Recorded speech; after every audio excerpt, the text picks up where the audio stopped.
Okay, here's a quick review of the iCarsoft MB2 diagnostic scanner. I'm hooking up on a 2005 Dodge Sprinter. So when you plug it into the OBDII port, this is the first screen that comes up after it boots up. So then you select diagnose. And then you can select the OBDII only functions, or you can go down here to the Mercedes Sprinter. Select that. Select that. Version 11.20 is the newest software, so you select that. Select Sprinter. Okay, and for the US Sprinters, we select the top selection. We've got the diesel engine. Okay, now if you go here, if you select automatic, it will automatically go through and scan the codes that it can, or if you just do manual, you can tell it which components you want to look at. So I'll select manual.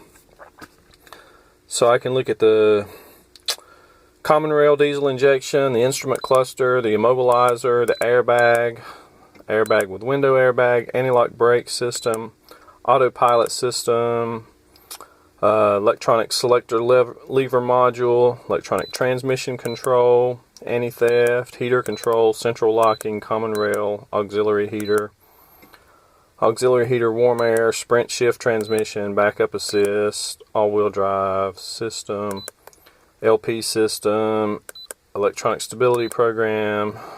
So about those 19 or 20 items. The main one I was concerned with was the transmission control. So I select that, and pretty much all these modules are these selections are the same. They'll tell you the control unit version. If I select that, it tells me control unit, EGS, KWP, MB number, supplier, blah blah blah. So if I go in here and I read fault memory, no CAN message from engine control module has or selector position is implausible. That's because I had my shifter disconnected yesterday. I was messing around with some stuff. That's the only code I currently have. So I can hit OK and escape. Alright, so now if I do clear fault, well, go ahead and show you the actual values. Let me start the van up. Okay, so if I do gears, starter, lockout contact. Okay, I'm in park. I'm in drive. Temperature, oil temperature, voltage, starter enable no. If I put it up in neutral, it shows me that my now my starter contact is enabled. Put it back in drive, of course it locks it out. Go back to park.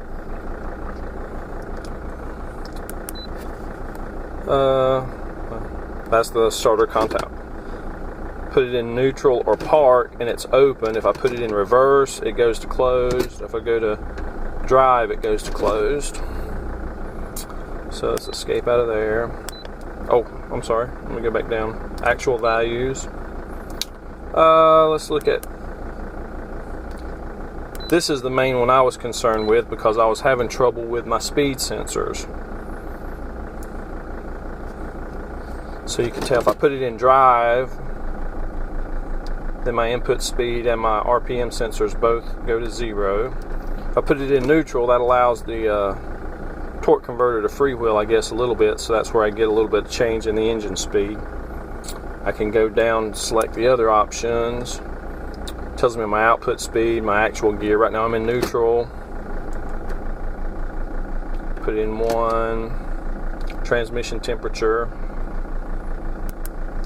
and then it'll show me my engine speed, my engine torque, converted engine torque. So I can escape out of there. If I go down here to the lockup clutch and wheels, gives me the info there. So then you can look at your wheel speed, compare your wheel speeds. It'll tell you the calculated wheel speed, vehicle speed. Let's see. Escape out of there. Escape one more time. Now I'm going to clear. If you see here, I've got the check engine light. If I go clear faults,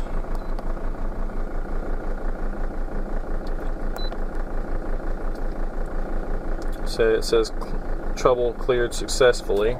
I still have the check engine light because I've not reset it off of the OBDII. But now if I go back up here and I go to read fault value, it's going to say no DTCs. Okay, so I escape out of that a couple of times.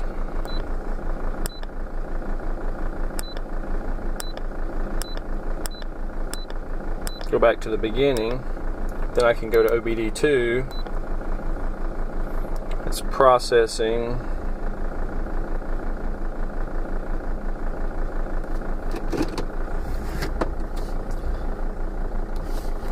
Okay, it says I've got 1 DTC stored.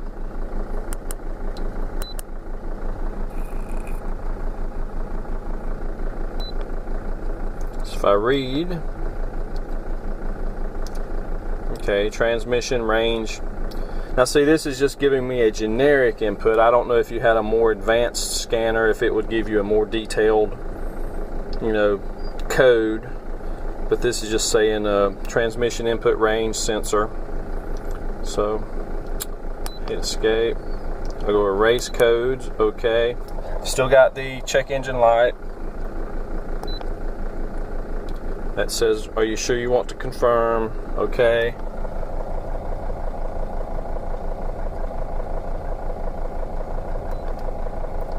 Okay, now the engine light went out.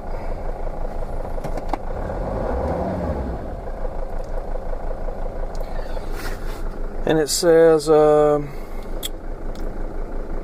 information has been cleared. Okay. Go back up to read codes. Tells me I have no codes. Now some of these items you look at, it doesn't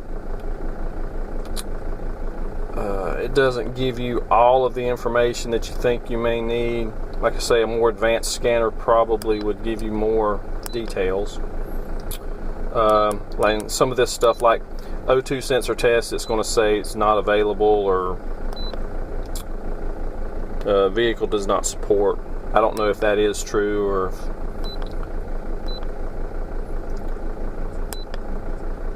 if that's something that's only available on more advanced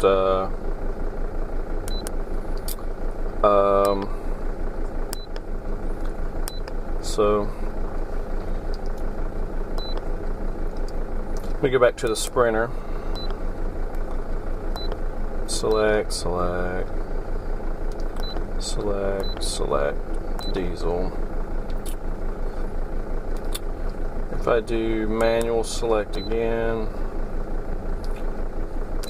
so if I go down here to my airbag, I've got an SRS light on my screen that I've not been able to clear. And if I go and look at my fault menu,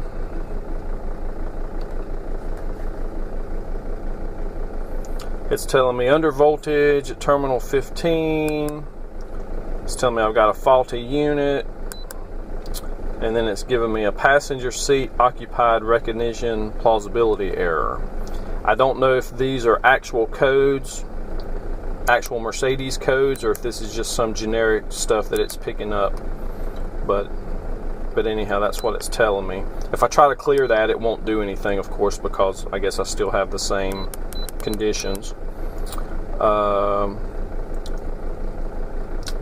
Let's see, for the common rail, some people might be interested in looking at some of that stuff. Well, it's just going to read, tell me if I have any faults. So, that's no good.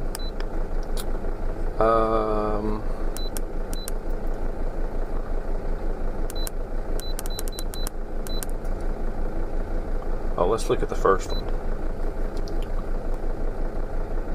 Let's look at actual values. Let's do sensor overview. So I've got engine speed, air mass, intake temperature, boost temperature,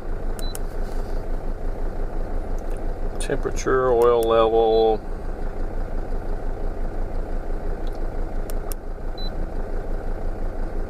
fuel rail pressure. So if I rev it up, of course the pressure goes up. Pedal value for my throttle position. And you've actually got both switches, both sensors on your throttle position. If I press the brake, actuates the brake light system. Go back up, escape, positioner overview,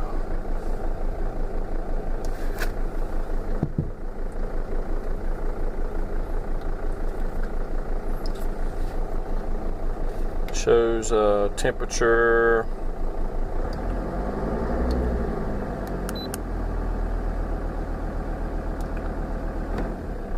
some of this stuff here that I don't really know what it's used for.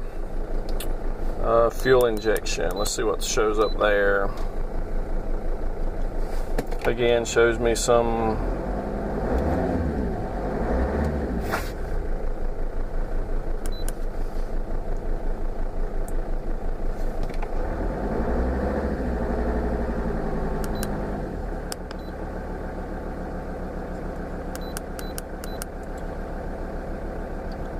see what CAN communication is going to tell us.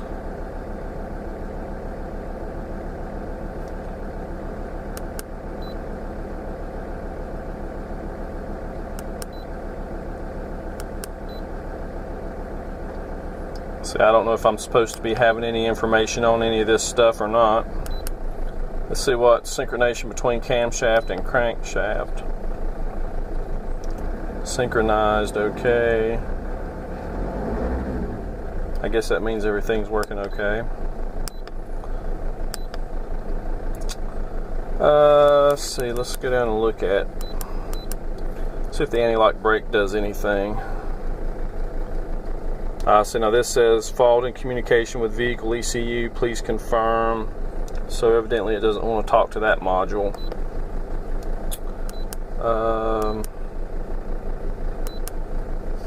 Now this is for the shifter. I do know that it works. I've tried it. If I go to actual values,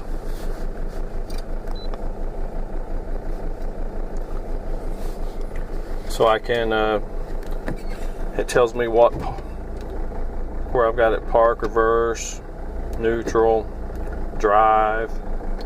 I can jog it to the left and it tells me the push button, jog it to the right, push button, and scroll down. If I put it in reverse, my lights come on. Locking solenoid, that's for the, I think for the key switch, I believe. Stop lamps are on, off. No wheel speed because I'm stopped, of course. So it shows us our wheel speeds.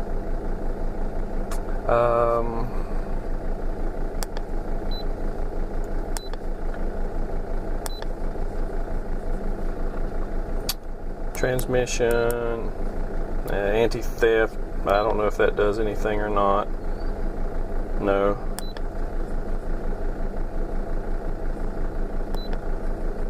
Heating control.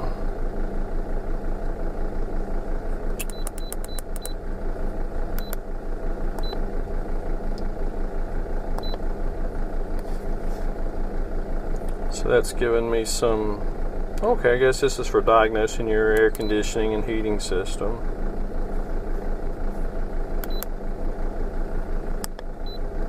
A lot of these functions I've not messed with because I've not had any need to yet.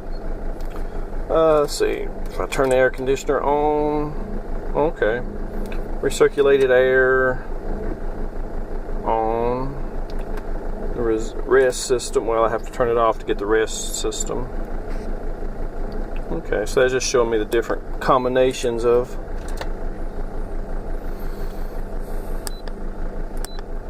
Okay, central locking.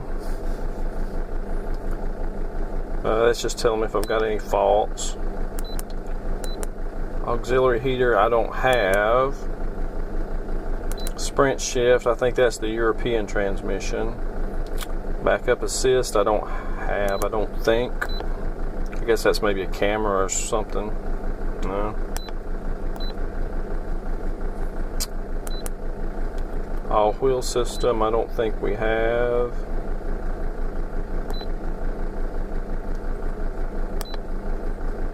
Okay. Well, there's a quick overview of it. Like I say, it's I'm sure it's not as good as having the true Mercedes software, but it did get me out of my limp home situation that I had with my transmission, where I had speed sensor problems because I had build up on my transmission conductor plate. But anywho, if anybody thinks they might could use this, like I say, I know it works for transmission and general basic stuff. If if you've got a lot more involved stuff, you probably need a better scanner. But I think this one was like $160 or $170. I think I got it off of eBay or Amazon one. eBay, I believe. So anywho, hope this helps some people out. Thanks for watching.